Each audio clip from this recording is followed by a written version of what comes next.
Welcome to Chillin' 101. We hope this video helps. In this video, I will show you how to make delicious pudding rice. We'll start by gathering our simple ingredients. You'll need short grain rice, milk, sugar, and a touch of vanilla for flavor. Using a heavy-bottomed saucepan is key to preventing your pudding from sticking. We'll measure out 100 grams of rice, 1 liter of milk, and 50 grams of sugar to begin our culinary adventure. Now, let's get cooking. First, combine your measured rice, milk, and sugar in the saucepan. Place it over medium heat and bring the mixture to a gentle simmer, making sure to stir occasionally so nothing settles at the bottom. Once it's simmering, reduce the heat to low.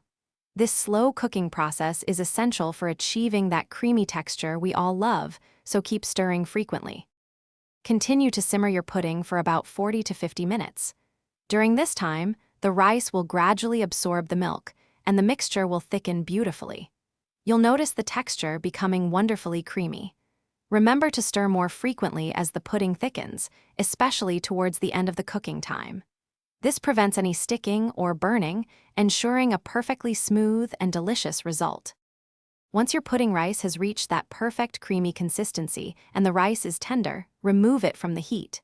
Now is the time to stir in your chosen flavoring, such as a teaspoon of vanilla extract. You can enjoy your pudding warm, which is wonderfully comforting, or chill it for a refreshing dessert. For an extra special touch, garnish with a sprinkle of cinnamon, some fresh fruit, or a dollop of cream. Enjoy your homemade pudding rice.